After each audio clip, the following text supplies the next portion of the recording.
ఈరోజు Aam Aadmi party NHRC ఏదైతే గత సంవత్సరం 2024లో 48 మంది పిల్లలు గురుకులాల్లో చనిపోయిన ఆ కేసుకు సంబంధించి మా నాయకుడు నయీం పాషా వేసిన కేసుపైన ఈరోజు విచారణ జరపడానికి హైదరాబాద్ వచ్చిన ఎన్హెచ్ఆర్సీకి ఆమ్ ఆద్మీ పార్టీ బృందం కలిసింది.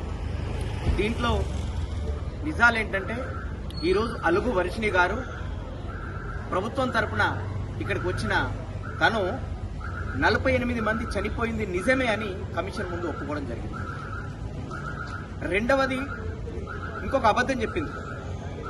లాస్ట్ ఇయర్ 886 మంది అస్వస్థకు గురయ్యారంటే లేదు 300 పైచీలకు అస్వస్థకు గురైందని తను కూడా మళ్ళీ ఒప్పుకుంది. అందులో అబద్ధం చెప్పినా కూడా గురుకులాల్లో ఫుడ్ పాయిజనే కావచ్చు మిగతా విషయాల్లో పిల్లలు ఇబ్బంది పడుతున్నారనేది ఈరోజు ప్రభుత్వం ఇక్కడ ఎన్హెచ్ఆర్సీ దగ్గర ఒప్పుకుంది. ఆపుగా ఈరోజు అటువంటి విషయాలపైన పోరాటం చేస్తుంది. ఎన్హెచ్ఆర్సీ గవర్నమెంట్కి చెప్పింది 4 వారాల్లో మీరు సరి అయిన వీటిపైన విచారణ జరిపి దానికి సంబంధించిన మీ అన్ని పేపర్స్ కూడా సబ్మిట్ చేయాలని చెప్పింది.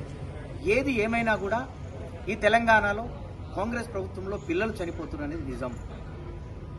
రోజు రోజుకి ఫుడ్ పాయిజనింగ్ జరుగుతుంది, పిల్లలు అస్వస్థకు గురవుతున్నది నిజం. పిల్లలు గురుకుల పాఠశాలలో హ్యాంగింగ్ చేసుకొని చనిపోతున్నది నిజం. ఇప్పటికైనా కాంగ్రెస్ ప్రభుత్వం బుద్ధి తెచ్చుకోవాలి.